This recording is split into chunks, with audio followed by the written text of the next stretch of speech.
Welcome. तो आज जो हम चैप्टर पढ़ रहे हैं वो है वैल्यूएशन ऑफ शेयर, जो कि कॉर्पोरेट अकाउंटिंग का है फर्स्ट चैप्टर। तो इसके अंदर हमें अपने शेयर्स की वैल्यू निकालनी है। अब शेयर्स की वैल्यू निकालनी क्यों होती है हमें? सपोज़ हमारे पास किसी भी कंपनी के शेयर है, तो उस कंपनी के शेयर्स को जब हम बेचेंगे तो हमें पता होनी चाहिए कि हमारे शेयर की वैल्यू क्या है, हमें कितना पैसे मिलेंगे, लाइक रिटर्न मिलेगा उस पर। या अगर हमने किसी कंपनी के शेयर खरीद रखे हैं तो मुझे जानने में बहुत इंटरेस्ट होगा कि मेरे पास उस शेयर्स की वैल्यू क्या है, लाइक मेरी इन्वेस्टमेंट कितने पैसों की है। तो इसलिए हमें वैल्यू निकालनी होती है शेयर्स की। और कई बार वाइंड अप पे जब हमें मिलना होता है अमाउंट, या फिर सब बंद कर रहे होते हैं, तब भी हम अपने शेयर्स की वैल्यू निकालनी होती है। तो हमारे पास इस चैप्टर में बेसिकली 4 फार्मूलाज हैं जिसके थ्रू हम अपने वो निकाल सकते हैं वैल्यूएशन शेयर्स की। तो हमारे पास मेनली 3 फार्मूलाज है। फोर्थ वाला जो वो है बहुत इजी फार्मूला, उसमें कुछ नहीं है, मेनली 3 है। तो फर्स्ट फार्मूला क्या है? सबसे पहले हमारे पास है नेट एसेट मेथड। ठीक है, सबसे पहले हमारे पास है नेट एसेट मेथड। इस मेथड में ना हमें फॉर्मूला क्या है, नेट एसेट मेथड, इसके तो नाम से ही पता चल रहा है कि नेट एसेट्स निकालने हमें और बस सीधा उससे वैल्यू निकलेगी शेयर्स की। ठीक है, तो सबसे पहले इसके अंदर हमें निकालना होता है, सबसे पहले हमें निकालना होता है नेट एसेट्स। ठीक है, तो नेट एसेट्स निकलते कैसे हैं? नेट एसेट निकलते कैसे हैं? नेट एसेट निकलते हैं हमारे टोटल एसेट्स, टोटल एसेट्स। अब टोटल एसेट्स में हमारे क्या ही होंगे, जो हमारी बैलेंस शीट में दिए होते हैं ना। जैसे कि देखो इस क्वेश्चन में यहाँ पे इसने लिखा है, यहाँ पे हमारे पास बुक में है कि नेट एसेट्स में क्या आता है, goodwill, land, building, plant, machinery, inventory, daughters etcetera. मतलब जो भी हमारी बैलेंस शीट में करंट और नॉन करंट एसेट्स हैं, जैसे कि current and non current assets, सबको ऐड कर लो। ठीक है, इसके अंदर हम फिक्टिशियस एसेट्स को नहीं करते, माइनस करते हैं इसमें से फिक्टिशियस एसेट्स जो भी है उसे आप माइनस कर दो इसके अंदर से, तो एसेट्स निकल जाएंगे।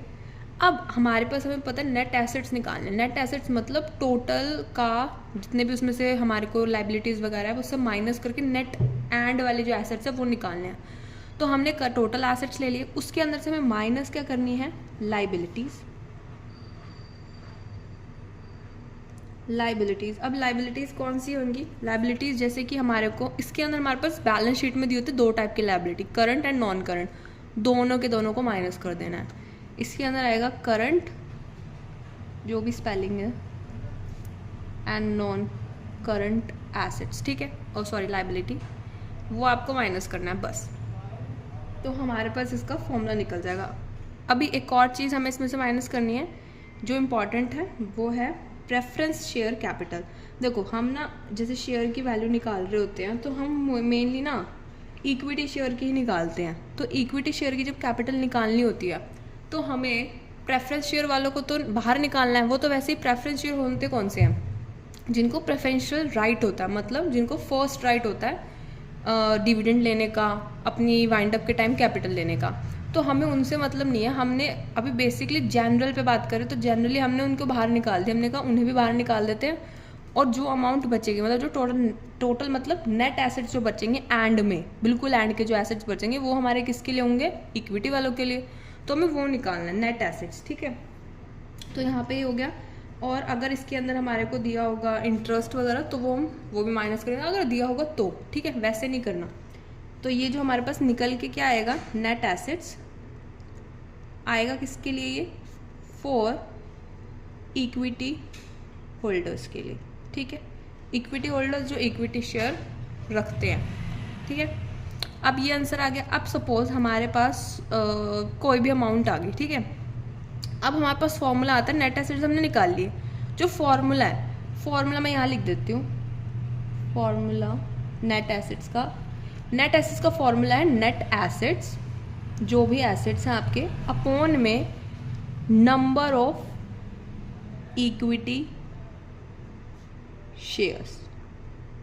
ठीक है, मतलब जितने भी आपके पास शेयर्स हैं। हमने एसेट्स यहाँ निकाल लिया, शेयर्स आपको पता ही होंगे, मतलब आपकी जो बैलेंस शीट होती है उसके अंदर लिखा होता है, जैसे कि यहाँ पे मैं आपको एग्जांपल दिखाती हूँ। यहाँ पे ये देखो, यहाँ लिखा है इस वाले क्वेश्चन में equity share capital 20,000 shares of 10 rupee each. मतलब कैपिटल कितनी है, कैपिटल है मेरे पास 2 लाख बन गई, बट मेरे पास शेयर्स कितने हैं 20,000।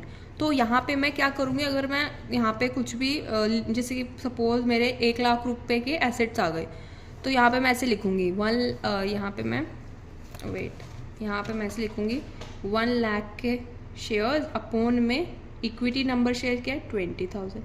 तो बस इसको कट करके जो आंसर आएगा वो क्या आएगा, मेरा वैल्यू ऑफ शेयर्स, मतलब एक शेयर की वैल्यू वो होगी। ठीक है, ये हो गया। ऐसे ही करके हमारे पास सारे के सारे क्वेश्चंस हो जाएंगे। बट अब इसके अंदर कुछ ध्यान देने वाली बात है, देखो जब हम सिंगल वो करेंगे ना क्वेश्चन, तो हमारा ना जब हम सिंगल क्वेश्चन मतलब सिंगल फॉर्मूला को करेंगे तो क्वेश्चंस फिर भी इजी रहेंगे, बट जब हमारे पास एंड तक हम पहुंचेंगे इस चैप्टर में तो कंफ्यूजिंग हो जाएगा बहुत। तो उसके लिए हमें अभी से थोड़ा डीप में पढ़ना पड़ेगा इसको। तो उसने हमारे को यहाँ बताया है कि एक और चीज़ है जो आपको ध्यान में रखनी है। ये तो क्या सिंपल, जब हमारे को अब हमने यहाँ पे 20,000 मैंने आपको बताया, यहाँ लिख दिया मैंने, हाँ यहाँ पे मैंने 20,000 लिख दिया, क्योंकि मेरे पास एक टाइप की कैपिटल है। हो सकता है मेरे पास कैपिटल अलग हो सकता है, जैसे कि यहाँ पे वो बोल रहा है कि मेरे पास ऐसे, देखो ऐसे भी तो हो सकते हैं ना मेरे पास कैपिटल कि 10,000 इक्विटी शेयर्स 10 रुपीज़ के हैं फुल्ली पेड, 20,000 इक्विटी शेयर्स मेरे पास 10 रुपीज़ के हैं बट 8 पेड अप, मतलब 10 रुपये का तो शेयर्स है बट हमने पेड अप 8 ही करने हैं, मतलब कॉल अभी तक 8 के लिए किया है। 48,000 इक्विटी शेयर्स 5 रुपये ईच के हैं और फुल्ली पेड अप। अब अगर मैं अब यहाँ पे अब मेरे से आप अगर बोलो कि भाई मेरे को तो इस फॉर्मूले के अकॉर्डिंग हम निकालें, तो हमारा आंसर ना गलत आ जाएगा। अगर हम यहाँ पे इसके अकॉर्डिंग निकालें शेयर्स के, तो यहाँ पे वो कह रहा है जब हमारे पास different type of equity shares दिए होते हैं ना, मतलब डिफरेंट क्लासेस दिए होते हैं इक्विटी शेयर्स के एंड पेड अप वैल्यू उनकी अलग अलग होती है, तो हमारे पास एक अलग फॉर्मूला आ जाता है, जो कि फॉर्मूला क्या आता है हमारे पास, ये total amount of net assets, ऊपर का सेम ही है, नीचे total paid up equity capital, मतलब इक्विटी कैपिटल जो है वो हमें इसके अंदर यूज करनी है नीचे। यहाँ पे हम 20,000 नहीं करेंगे, यहाँ पे मैं टोटल करूंगी इसका, यहाँ पे मैं इसका टोटल करूंगी, यहाँ इसका टोटल नहीं होगा, इसका टोटल होगा, जिसका आई थिंक इसका टोटल 5 लाख है, तो 5 लाख यहाँ लिखती मैं अगर मेरा ये वाला क्वेश्चन होगा। व्हाट इट बस देन इसके अंदर देखो इंटरेस्ट का एक क्वेश्चन है, interest on debenture is outstanding for 6 months, 6 months के लिए आउटस्टैंडिंग है। यहाँ पे हमें दिख रहा है, ये देखो यहाँ पे हमें दिख रहा है हमारे पास जो क्या बोलते हैं क्वेश्चन है। अभी हम एक क्वेश्चन भी करेंगे बट अभी हम यहाँ पे देखते हैं। यहाँ पे हमें दिख रहा है कि करंट लायबिलिटी और नॉन करंट लायबिलिटी हमने ले ली, बट यहाँ पे उसने डिबेंचर के बारे में भी बोल दिया है, तो हमें 6 मंथ्स का डिबेंचर काउंट कर इंटरेस्ट काउंट करना और वो भी इसके अंदर माइनस करना है, जो कि इसने यहाँ पे कर रखा है माइनस ऐसे। ठीक है, बस ये हो गया। फिर ये एक नोशन कॉल वाला है, एक टॉपिक टाइप से है, ये इतना इंपॉर्टेंट मुझे तो लगता नहीं, बाकी हो भी सकता है इंपॉर्टेंट हो, तो हम इसको एक बार देख लेते हैं। इसमें बस ये कह रहा है कि मेकिंग नोशन कॉल्स, मतलब वो कहता है कि इसके अंदर ना पूरे के अंदर ये है कि जैसे कंपनी होती है, कई बार जैसे मैंने भी बताया कि 10 रुपीज़ तो फुल्ली पेड अप है बट 10 रुपीज़ फुल्ली पेड है, मतलब शेयर का प्राइस 10 रुपीज़ है बट 8 पेड अप है। इसका मतलब 2 रुपये की कॉल अभी नहीं हुई है। तो हम क्या कह रहे हैं कि हम जब काउंट कर रहे होते हैं ना अपने शेयर की वैल्यू, तो हम ना अज्यूम कर लेते हैं कि वो 2 रुपये भी ना हमने बुला लिए हैं, मतलब वो तो 2 रुपये हैं वो भी हमने कॉल कर लिए हैं। तो जो अज्यूम कर रहे हैं उस अज्यूम कॉल को ही बोल रहे हैं notion call. I don't know how to pronounce this word, notion call ही बोलते होंगे आई थिंक, तो नोशन कॉल। ठीक है, तो ये ऐसे है।